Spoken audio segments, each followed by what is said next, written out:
Welcome to the Digital Analytics Power Hour.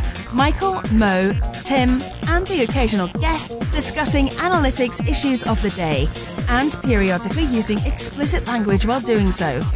Find them on the web at analyticshour.io and on Twitter at analyticshour. And now, the Digital Analytics Power Hour. Hi, everyone. Welcome to the Digital Analytics Power Hour. This is episode 161.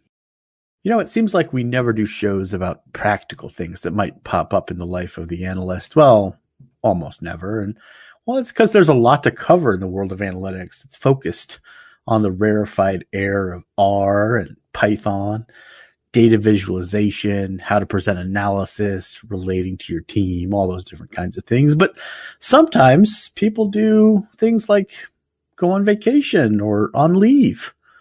And sometimes for like short periods and sometimes for long periods. So we decided that we're going to talk about it just a little bit. How to be great at being out of the office as an analytics professional.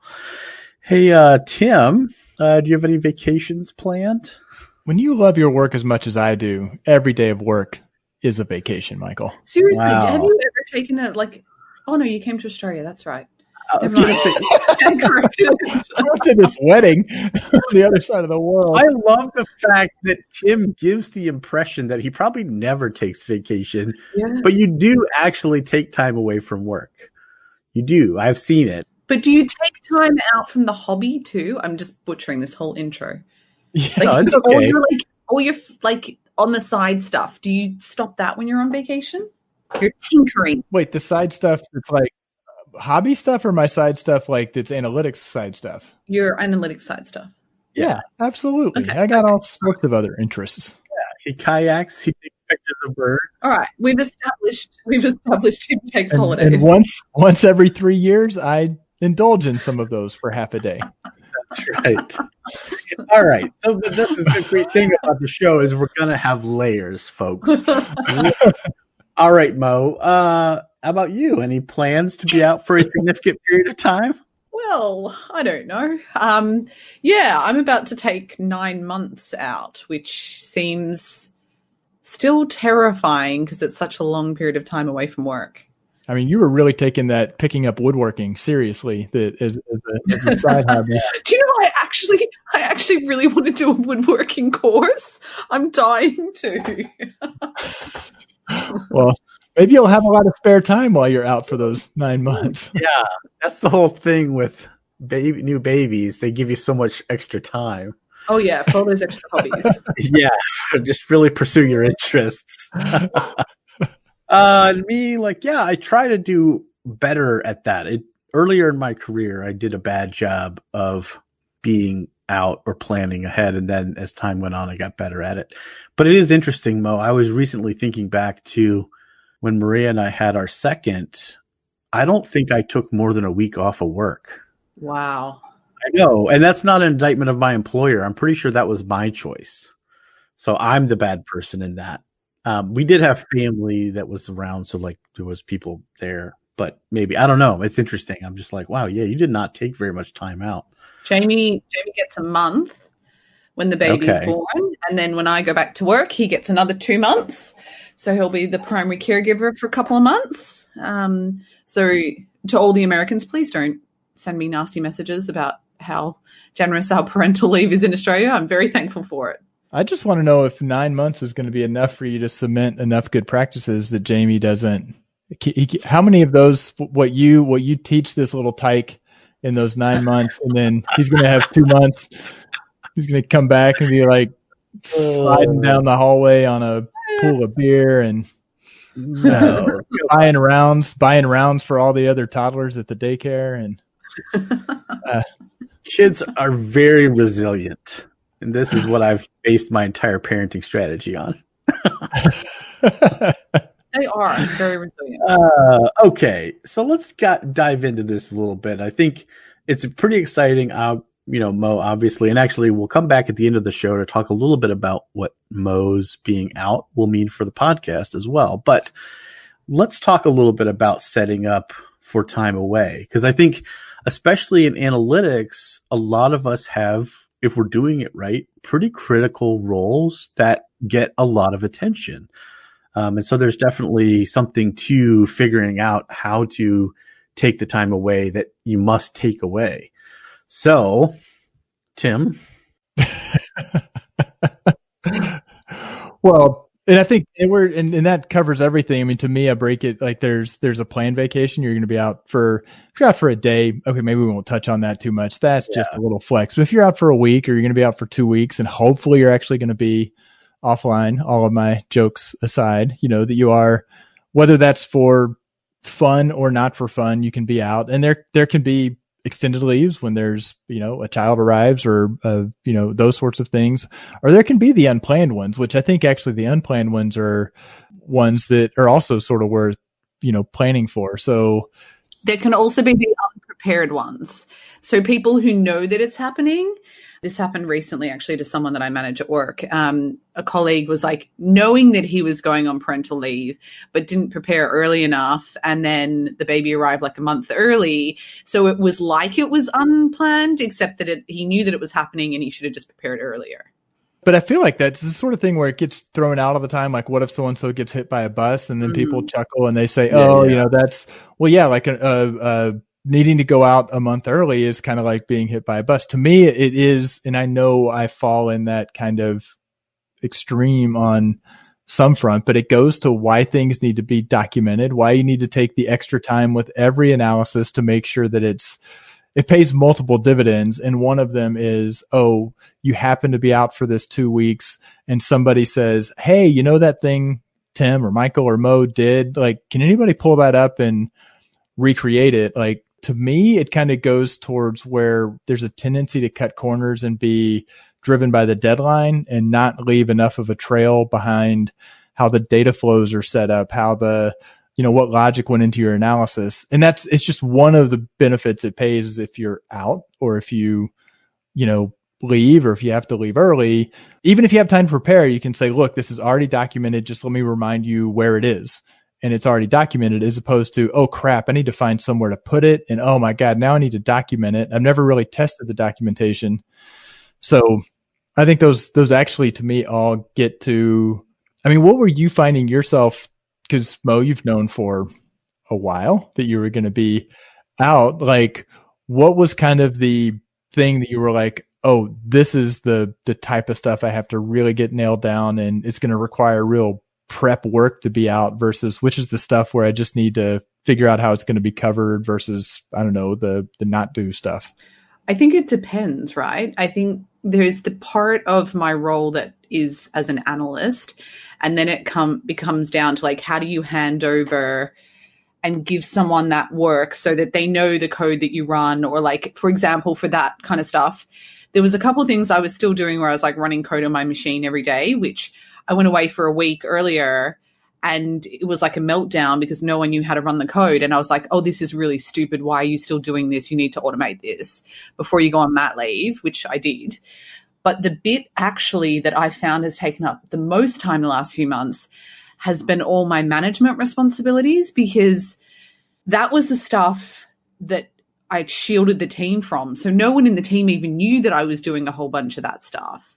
Right. And so like preparing analysis or like stakeholder requirement, like, I don't know, I have a bunch of dashboards that are, in progress and things like that. Like that you can write notes and be like, this is where this is up to. This is what you need to do. But like, I've had a heap of meetings with the most incredible woman who's filling in for me on mat leave in my team, and basically trying to give her all the context that's in my head about a particular project, where it's up to, the stakeholders that are involved, like what their motivations are, how she's going to progress our particular perspective. Like that was actually the really hard bit, because you're trying to get someone to learn, like some of the projects I've been on for over a year, or like, 2021 strategy, like why are we planning to evolve the way that our team is structured and the resources that we have, and like sharing that context becomes really tough.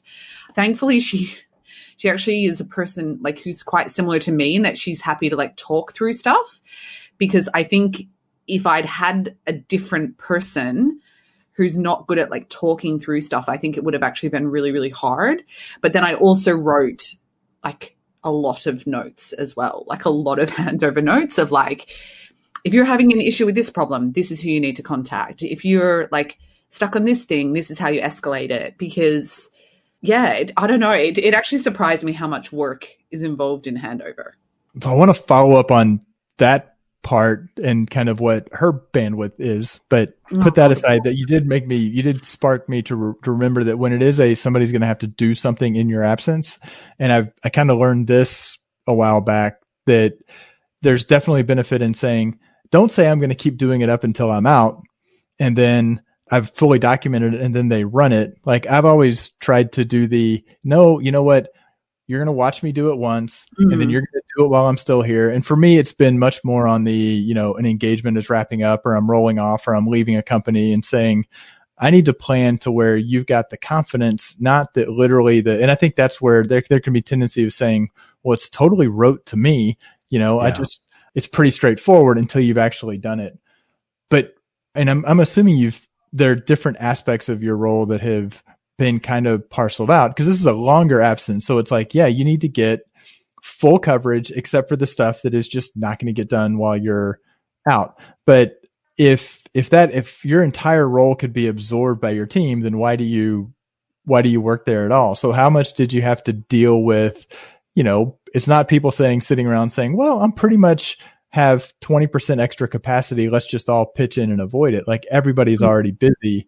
So did you find yourself as like, you're going to these people and saying you're taking this extra thing on, but that means something's going to have to give, and it's kind of a cascade of reprioritization? Yeah, to be honest, I think that's the thing is, like, in retrospect, I look back now and I there are so many things I would do differently about how I've handed over now. One of the things that we knew, for example, is like my team is going to probably nearly double while I'm out, which is terrifying. So, like, one of the things I did was scope out, like, what are the roles we need? What are they going to be responsible for? What are they going to be picking up? So there was basically like a short-term plan of, this is what everyone's picking up now. We know we have another new starter coming in like a month or two. Then we're going to reshuffle. So, like, we're kind of, I guess, in a lucky position where we know that there's going to be more resources coming to the team. So with time, like, everyone's kind of taking on extra stuff for a short period of time. But the woman who's taken over my role, it's been really tough on her, because I started saying, like, cool, let's get you to shadow my meetings that are important so you can get to know the stakeholders, get up to speed on stuff. But then she was still trying to do her normal workload. And that was like, hats off to her, because that was incredibly difficult. And that's probably not going to change until we do get some more resources in the team where she can drop a few things. But I think the thing that I also really learned during this process is, like, there were things that I was responsible for that I said to her, you're not going to do, because I did them because they were my strength. Like, for example, like, I looked after a whole bunch of qualitative research that, for various reasons, because when it got stood up, I just happened to be the person at the company who knew the most about it. So I stood it up and was really involved in it. She doesn't have much experience in that. And I'm like, that doesn't mean that you have to pick that up because I looked after it. Like, this might be the time that we say, okay, our team steps away from this because it doesn't naturally play to our team's strengths. And now there's other people in the company who know that area really well and can own it and manage it. So I do think it's also about, like, it's not just about within your own team. It's also, there's topics in the business that, like, we've grown as a company, and it might actually sit with another department now. Or it's a good opportunity to do the assessment of what is the stop doing stuff, to say, is this the time where we say, because none of us want to say we're doing something that doesn't really add value, but the reality is inertia carries a lot of things forward, and it gives an opportunity. And again, I've gone through this as well, even with just being out for a week, or somebody in the chain being out for a week, saying, you know what, now's the time to end that recurring task. We can kind of say, it's just, we're either going to have to move heaven and earth to make it continue through that brief period that somebody's going to be out, or we just say, now's the time. The time has come. I feel like we always talk about that thing about, like, if you want to know if people are using your report, just stop sending it. This is one of those times you can really get away with that, because they'll come back to the team and be like, hey, we used to get this thing and like I really need it, or they'll just not notice and you'll be like, oh, we stopped doing that because so and so left. But that's again like the planning. Like if it's a weekly thing and you start communicating 6 weeks out in the report, include a note that says, hey, this is going to be end of life on such and such a date. And then if they get it 6 times and then and they're like, nobody ever responds. And then they ask, you're like, look, we gave you plenty of warning because if somebody raises their hand and says, I really need it, it's an opportunity to say, okay, I'm not going to produce it. This other person's producing it. Let's quickly figure out what it is you really need about it. There may be a pared down version of it. Yeah, like a simpler version or easier version. See, yeah. I love that you like include a caveat at the bottom, whereas I'm like, I would just stop sending it because including a caveat gives a person a chance to be like, I want to keep this even though they don't really need it. But people, that's the thing, we've done it and I've done it maybe 4 times across completely over the last 15 years where it's like, it hurts a little bit when you put it in big red text, like we're going to do this. Here's the specific person to reach out to. None of those cases did anybody actually reach out. The people who were freaking out were the ones who were sending it. And maybe that's because I was like, I don't really think people are using it. And I would have loved, because a lot of those are things that have kind of blown up and gotten bloated over time. And so it's like, if somebody says, oh, I absolutely need it. And you're like, oh, what you absolutely need is this totally automatable thing that I can improve.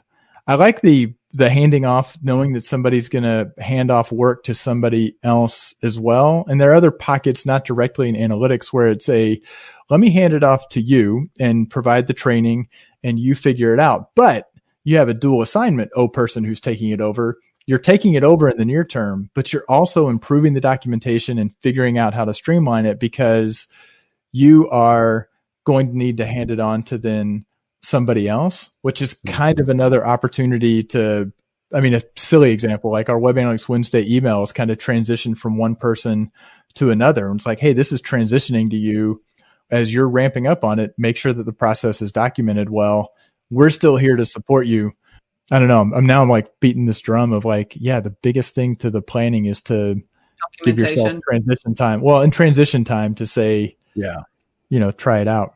I don't know. I feel like documentation is important, but the thing that I found the most is context. Like, and I don't know, because my team, like in the coming months, might be like, Mo left just in a really shit position. I don't know what the hell's going on. But like, I found context was far more important about, it was really, especially because some of the topics are like really significant topics that are like ultimately impacting the company's strategy for 2021. And it really came down to like, this is why this person thinks this. This is why they're pushing for this particular outcome. This is why this person wants this particular outcome. Like, you're going to have to manage like how you deliver value to both of those things when maybe they want different outcomes. Like, that was the stuff I actually found was harder to explain, but also more important to explain. Because if you don't understand why you're going into a meeting and people are like pushing different agendas or whatever it is, I think you can be really blindsided, especially when you're probably, like in this case, like the project lead, or, you're really driving it. And having that, I feel like that's the thing you would be lost without, most of all. Well, but I guess there are different types of documentation, and this is this is almost certainly a kind of style. The people who say the best way to understand something is to explain it, right? So I have done documentation where I may still be handing off and providing that context, but the fact that I'm getting myself to actually try to write it down, and people look at it like, Tim, you wrote a whole book. I'm not going to read that. I'm like, yeah, but at least it's now clear in my mind.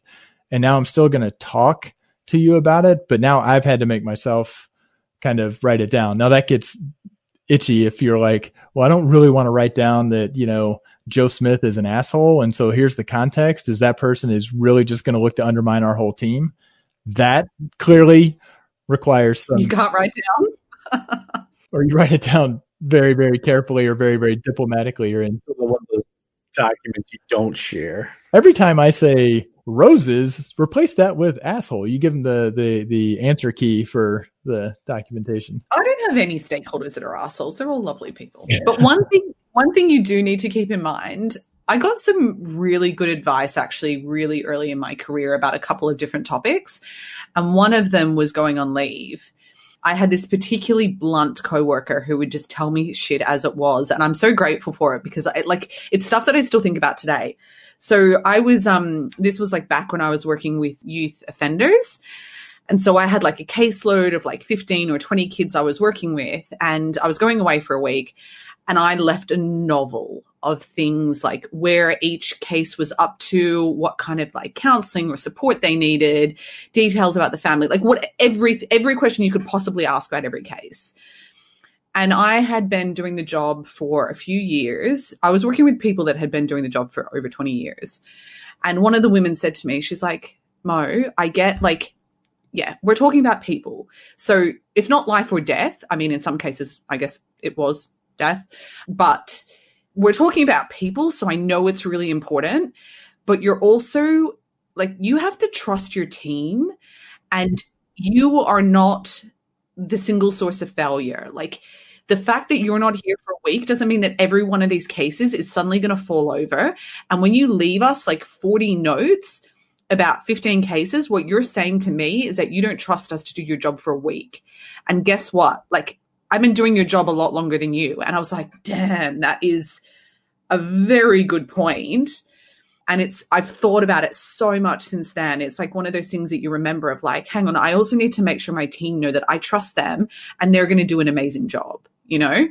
And that's where I feel like you have to be very strict with yourself about documentation, because you can also take it to like the next level of. Well, and there's a degree of truly looking at it as an opportunity for it to be done better and communicating that as well, saying, I'm capturing this, but I've also said that because I do write voluminously. I've even said, I've learned I left an agency job years ago where I literally had it was probably a 60-page manual with a table of contents. I do have a table of contents though, because I feel like people need to find stuff. But I told them, and I'm like, this is for Command F. I'm not saying read this. It's like, there's just a chance if you can come up with a keyword, you might find something. But I think it's a great point to also be very, very clear that you're trying to support them, but you also recognize that they actually can do things different that are totally fine, and they can do things different that are better, and they will be bringing a fresh set of eyes, and those are all good. So it is an opportunity. And frankly, there will be people you're handing stuff off to where they will drop the ball, and it's an opportunity for them to say, I can take it. Like, it's an opportunity for the others to kind of spread their wings a little bit, but they won't always. No, it's good. A good way to think about that is when it's not like a technical step-by-step, like you have to do it in this order where you're writing instructions, is more to describe what must be done, but don't necessarily say how. So like when I would be out of the office, when I was managing the practice of search discovery, I had a coverage plan of here's what needs to happen and here's who I'm asking to cover it. But I'm not telling them how to do it. I'm telling them what I need to have happen. And even in unplanned, when my father passed away, I was out of the office for at least a couple weeks on an unplanned scenario. And the team stepped in and just did such an amazing job and took care of things, and were able to work through that. And the other thing I did that, it'll be interesting, Mo, as you go through this process, if you are, we were at a certain place in time where I had leaders ready to step into this, is after I came back, a lot of the things I handed off to them as leaders, I didn't take back. I just let them take those on. And then that allowed me to go pursue a set of other initiatives that I could add to my workload that I wasn't getting to. So that was like, it helped us grow even through like sort of a tragic situation as a team. And it's pretty exciting because a lot of those people that did that and stepped in like that are now leading practices at Search Discovery today. So it's kind of cool that like, yeah, that was a hard time, but it actually turned out to be a thing that helped the careers of a lot of the people and get them in a position to become better leaders. I think that's really, I think one of the best benefits of taking time out is the stock take of like, should I be doing all this stuff? Do I even want to go back to the same role? Like, or is this a chance to have a think about whether I'd move somewhere else in the org and do something different. Well, not even necessarily different, but elevate. Like when you come back in 9 months, your perspective is going to be different, and you're going to have had time to sort of think about in ways that you haven't thought of before. How am I going to take this role and actually make it even more than what I was seeing before? So it's great for that, so there's opportunity in it as well, I guess, is the way I would say that. That actually is, and it's when managing somebody where somebody on your team is going to be out. Like, I think there is the way to just say, well, come up with a coverage plan and go figure it out. And I think that is a missed opportunity to say, hey, you're going to be out. This is an opportunity. Let's you're going to be back, and we're looking forward to having you back. And we expect you to be a long time, and this is for, longer planned outages, but saying, hey, let's treat this as an opportunity. Who on the team can we use this as a growth opportunity? What are the opportunities for us to maybe stop doing some of this stuff? What are the opportunities to, now's the time to fully automate something? Because really the non-automated piece, how much value was that really adding? Mm-hmm.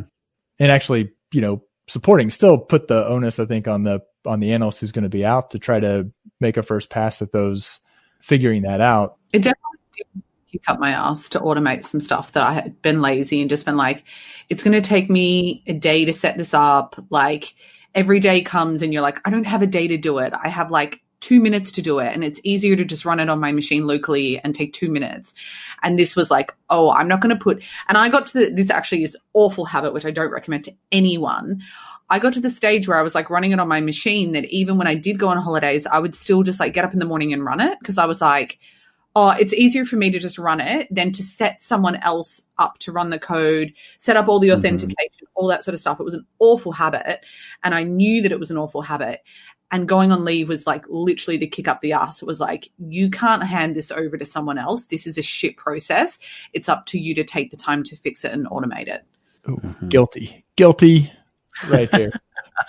We've all done it though. I feel like everyone's done it, where you're like, it's just easier to just run. It's one of those things that as you go along in your career, you just sort of start learning the value, and that bad things a lot of times don't happen. Now, there are counter examples, I'm sure, but it's sort of like that prep you put in ends up paying off in pretty big ways. And Mo, it sounds like you've really thought this through pretty well, which is good, because that way I don't have to give you any advice. No, I didn't have any advice for you.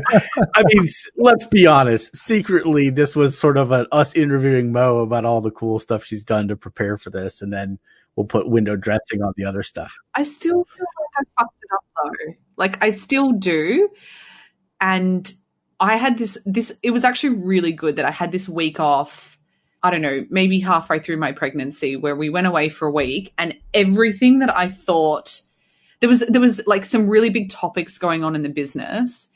And I was like, oh, that's not going to come up in the next week. I have like a weekly report I send out, which I'm just going to send out while I'm on leave, because it's just like had really senior stakeholders in it. And I was like, it's just easier to do it myself. It'll take me half an hour one day. And then every single thing that could have blown up in that week that I was on leave blew up. And even my boss, because I acknowledged in that week, was like, I probably wasn't briefing him enough on what I was doing, because he's like a great leader and gives me a lot of autonomy. But he was then suddenly getting messages because I was out, and he's like, oh, I don't know what the fuck this is up to. And I'm like jumping online on my holiday to try and answer questions about this stuff. And it was the best thing that could have happened to me halfway through my pregnancy, because it made me be like, oh, you can't do this next time. Like, next time you need to make sure that the person who's filling in for you and your manager can both answer a question about this if they get pinged because things blow up. And I feel like that like terrified the bejesus out of me enough to actually get me to do documentation or hand over notes. No, that's a perfect example. And actually, I do want to pivot to just talking about vacation a little bit, because we've been talking about longer absences, but like more common scenario will be like week of vacation, 2 weeks. I know in Europe, people take like the whole month of August off or something, which I'm both jealous and also don't understand how that works. But Australians do that a lot as well. Yeah, no, kudos. I'm here to support that. But it is interesting. Like, I think there's different paradigms that people have for time away or, vacation time. And it's interesting because I sort of am like, I very much advocate for people to take time away, like disconnect. And I've done some vacations where I'm just like, yeah, I'm out in the wilderness camping. I have no access to anything. But I find my level is I like to be able to just check in on things, usually in the mornings for an hour or two. And that actually makes me feel better about my vacation. Really? Yeah, it's really weird. And I don't know that, I certainly don't advocate that other people do that or feel the responsibility to do it, but I just love it. I love grabbing a cup of coffee and just checking emails. It makes it when I come back, I don't have like a bajillion emails to respond to. And so like, it just is nice. Now I don't actually sit down and do any work. Like I don't sit down and like do stuff. I just sort of like absorb information and then go about my day.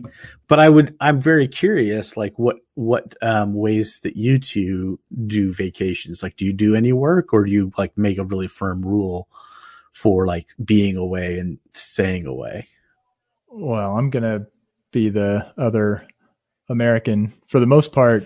I mean, really, it's only been really between Christmas and New Year's this year when we were away was the most that I had checked out. And there were a couple of days that I did not look at any communication. Now the communication was way down. That's the period when kind of the least hits my inbox, but I'm kind of more where you are, that I will kind of sit and just go through. And some of that is because I have content I consume that is like industry adjacent or other, like I do get some of my daily news in my inbox and it's part of my routine. And I'm not one who wants to completely check out of the world necessarily, but more often than not. And there have been big chunks of my career where there's not backup because I'm the only consultant supporting whatever. Yeah. And not that clients aren't totally fine with, hey, you're out, and I'll be like, hey, I'm out. But at the same time,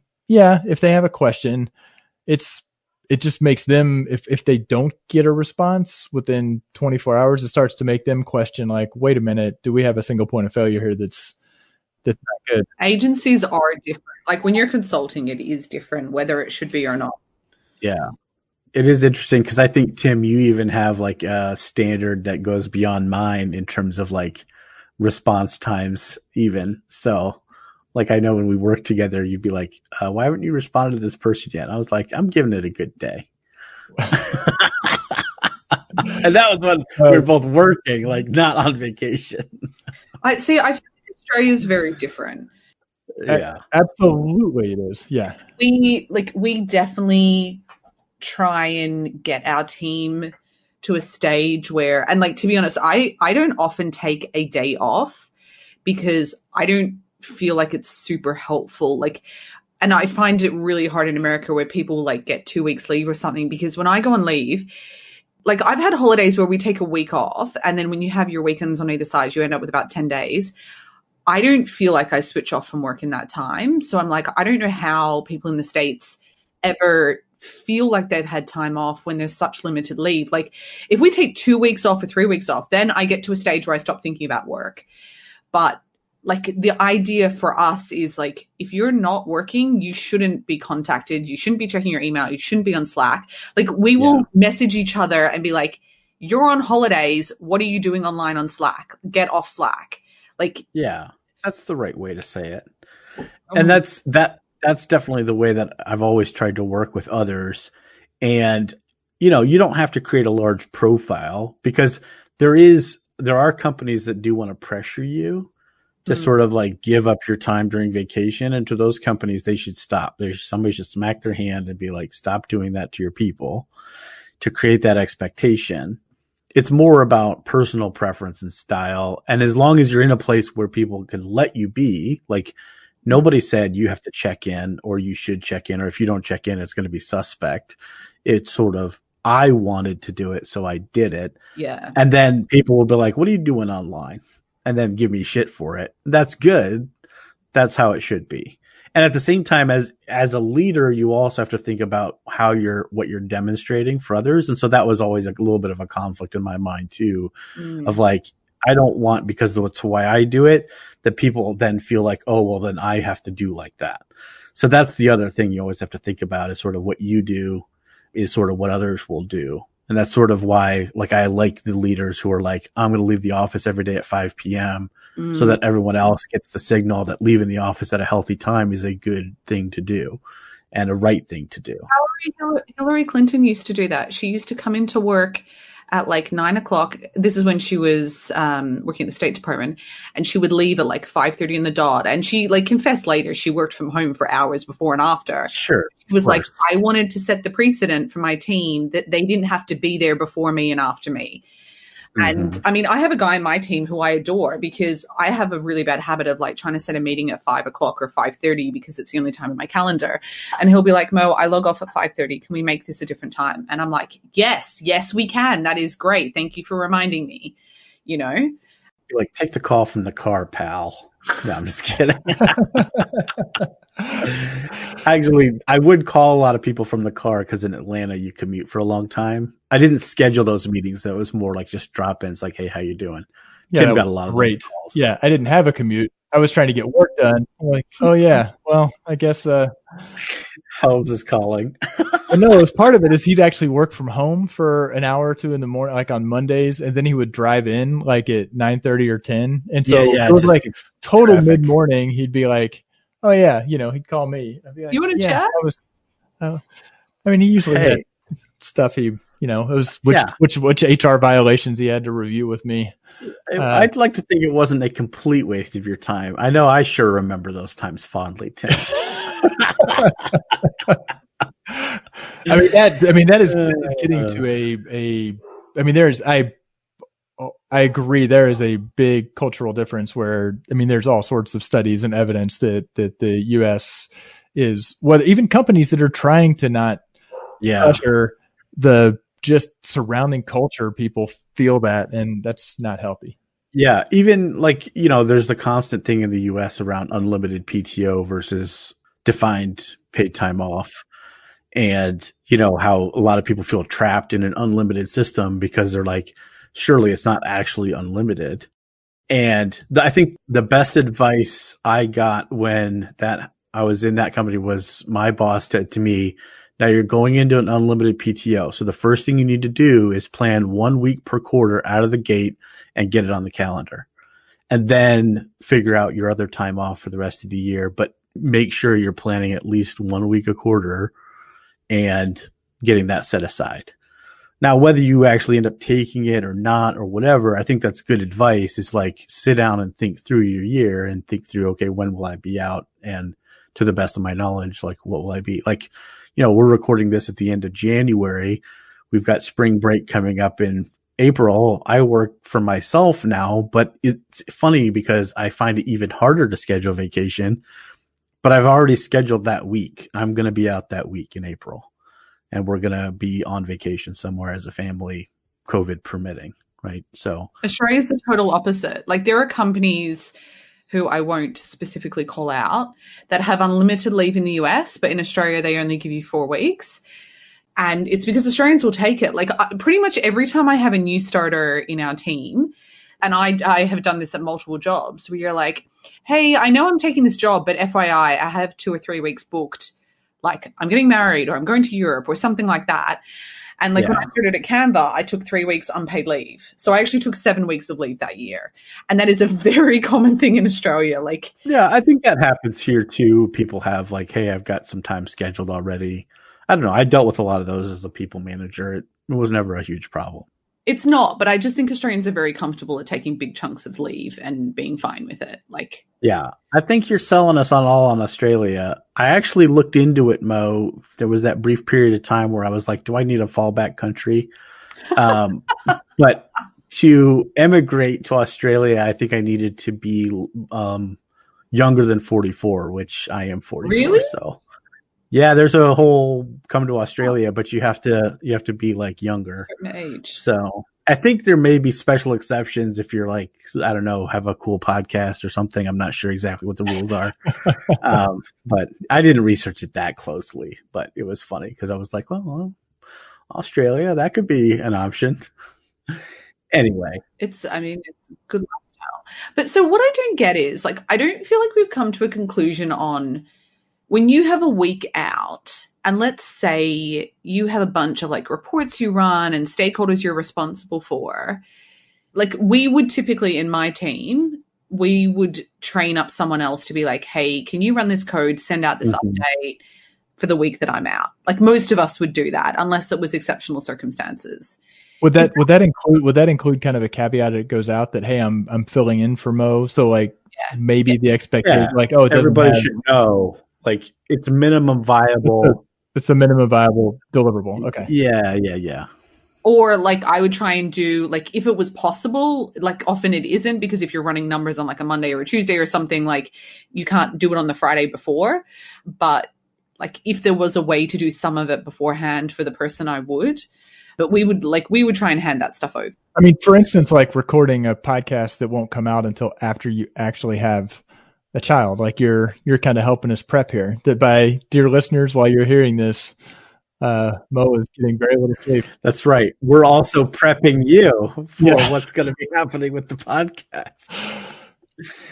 Oh, that's good. So I mean, I think so. What else? What are the other? I mean, I think that is more the norm. It's either we're going to not do, it's going to be a not do for this week, or it's going to be a covered.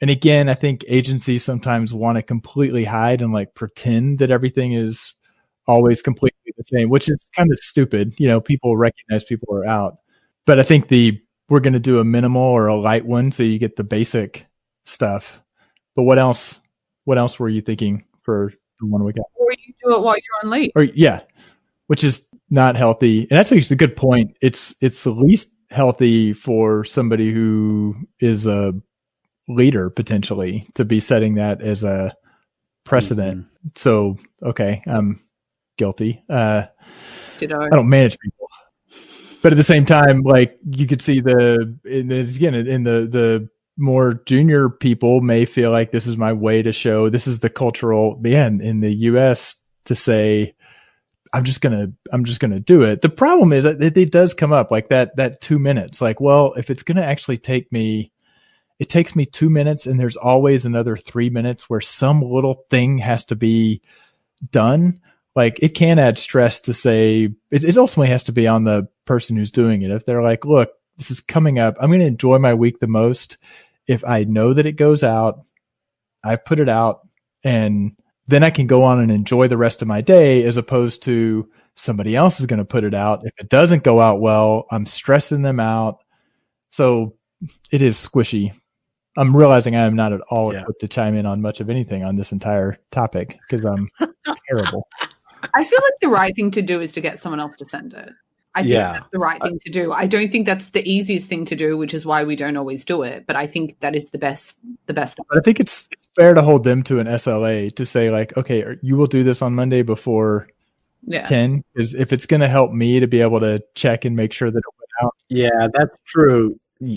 Very specific to you, Tim. You need someone to hit a certain timeline for you to be able to relax. Well, if it's for an 11 o'clock meeting, then that I think okay, sure. It's just whether or not Tim's SLA is reasonable or he's just being crazy. Like generally not reasonable at all. Well, I've had people I've depended on, and when I've been like, okay, they say they'll do it first thing Monday morning. Okay, well then if I'm downstream of them, like when do I wait to ask them? And half the time I ask them, and they're like, oh yeah, I forgot. And the other half the time they say, well, thanks for reminding me. I'm like, well, great. I just wasted like 3 hours waiting. And the other half of the time they say, oh yeah, I'm working on it right now. So I'm like, okay. So I've learned that if there's a chain, but that, yeah. I feel like maybe you need to work with colleagues you can trust and depend on more. I hear there's some jobs going in Australia. I'm way older than that, 44. Tim, what's making me crack up right now is like, oh, it's not just me. I believe I should maybe share it publicly. The handing off the Web Analytics Wednesday email video clip of the degree of hilarious. Well, but I've actually learned the hard way that because I have a system that I didn't have maybe when I was 22 or 23 or 24, but if I commit to doing something, it is documented, even if that is something that's 2 weeks or 3 weeks or 4 weeks out, it's captured. And I have gotten burned when somebody has looked me in the eye and said, yes, I will take care of that. And then it gets really uncomfortable when, okay, do I wait until it's too late and I'm going to have to swoop in and do it because they dropped the ball? I don't know. That is a separate. Yeah. Therefore, and I've had very experienced coworkers who I realize, and they say, yeah, I just wait till somebody's pinged me 3 or 4 times and it doesn't bother them at all. And those are in kind of a consulting space.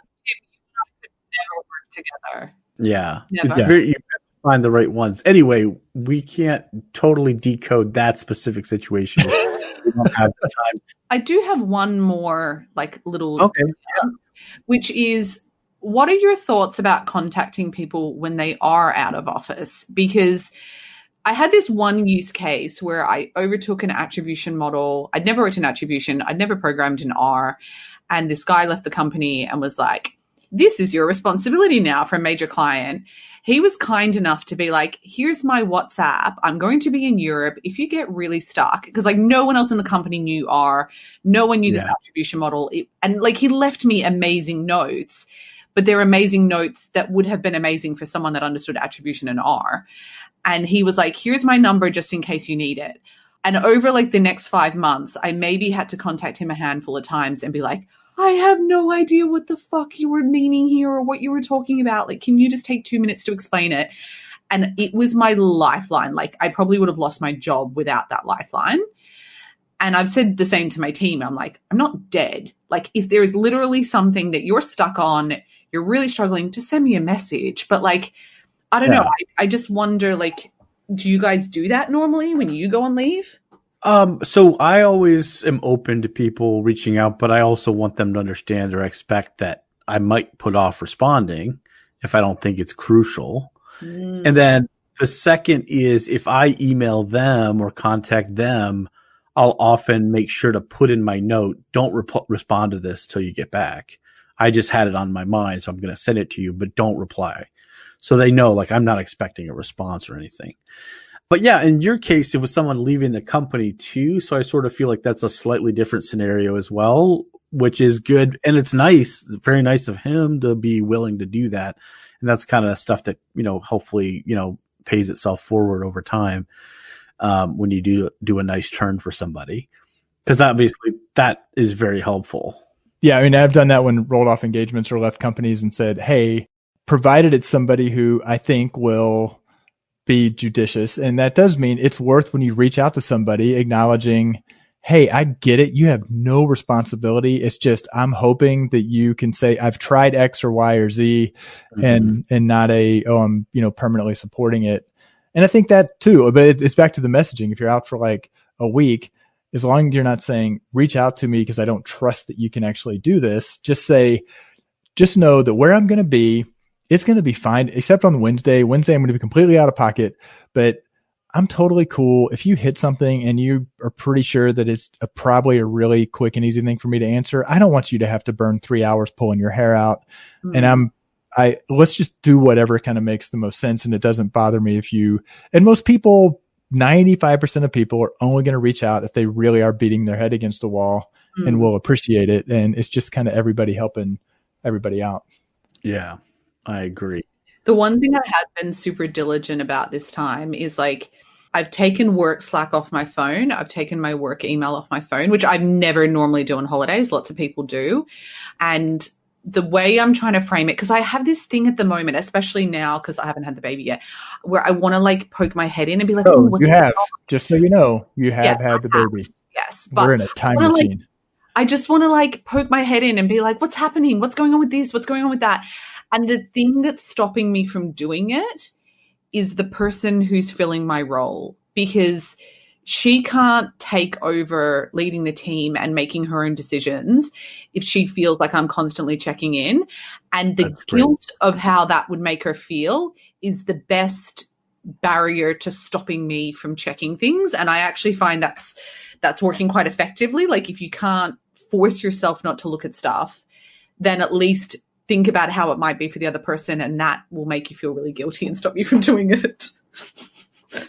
A whole kind of other unhealthy work practice.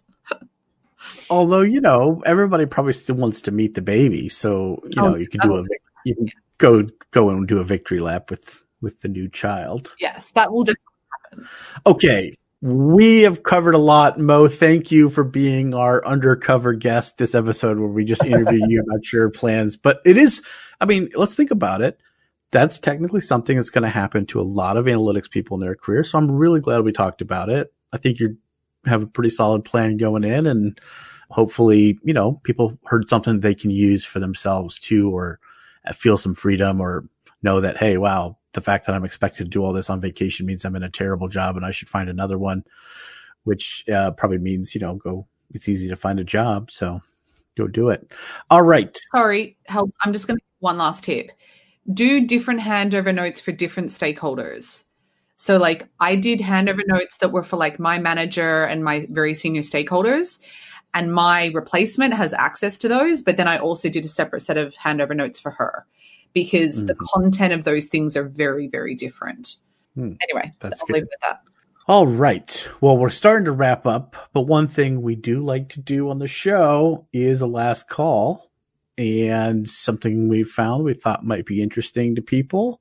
Tim, do you have a last call you want to share?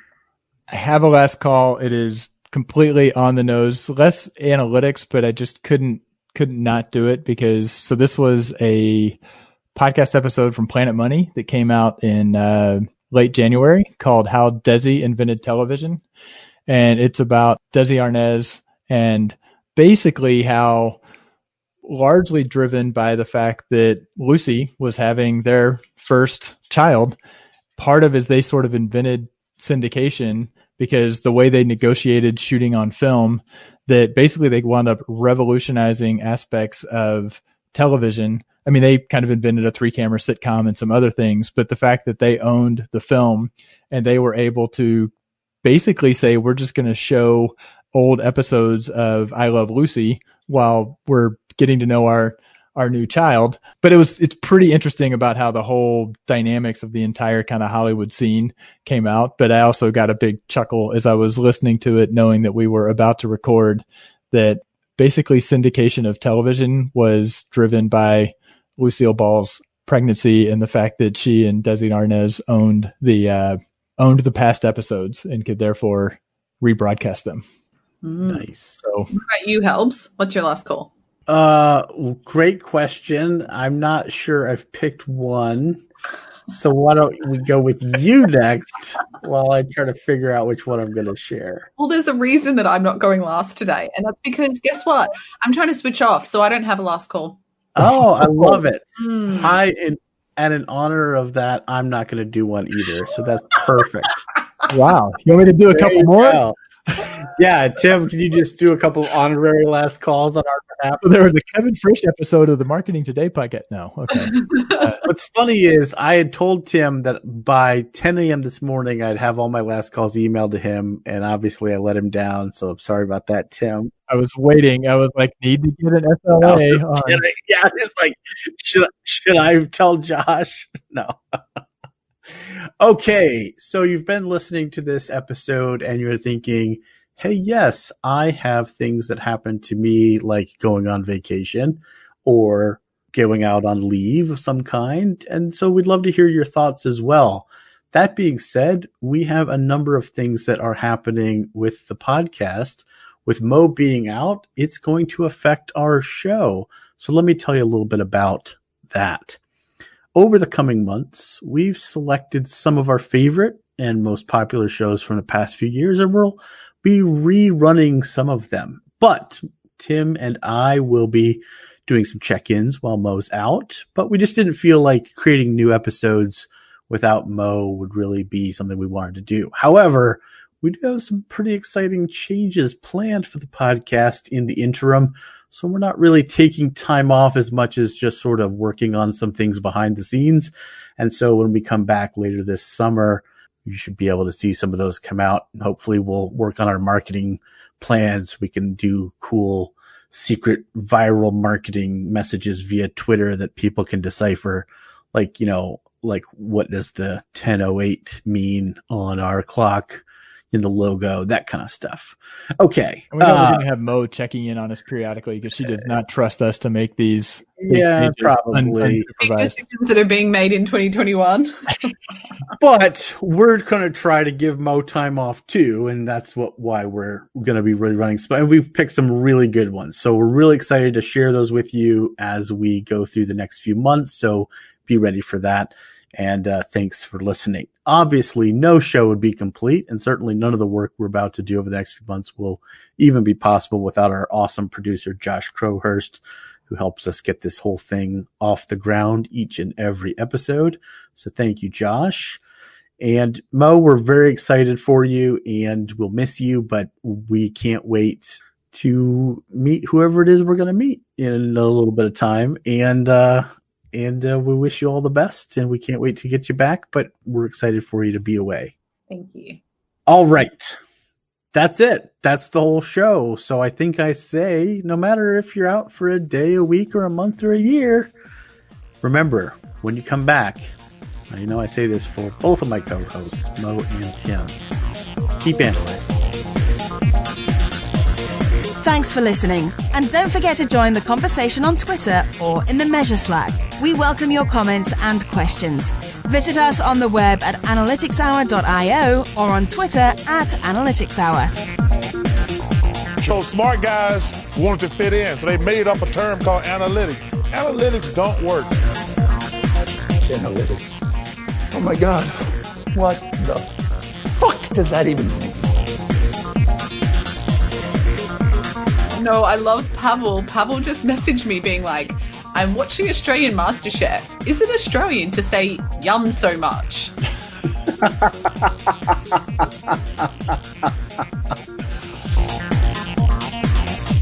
You read the defense of the word moist in the Washington Post?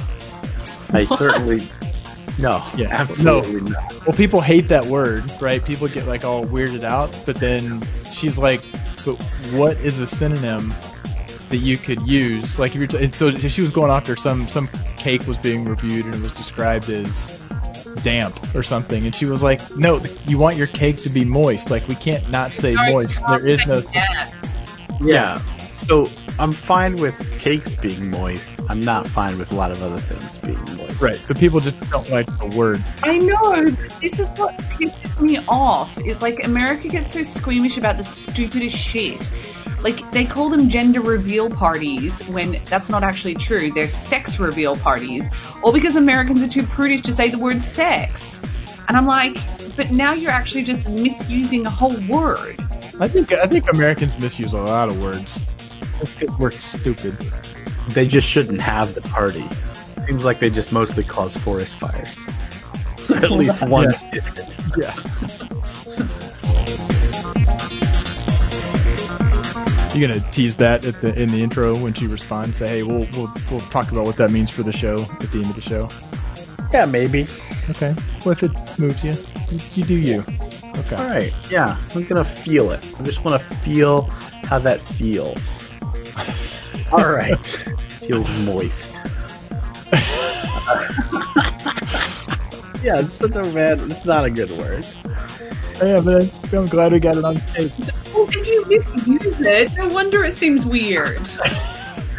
It's like if your brain is probably good for your brain to be like moist. You don't want a dry brain. You do not want a dry brain. I don't know. Okay. Let's just get started. Here we go. Rock flag and breathe, breathe, breathe. Push! Is that really? I don't think that's. I don't know, but. Rock flag hits a baby!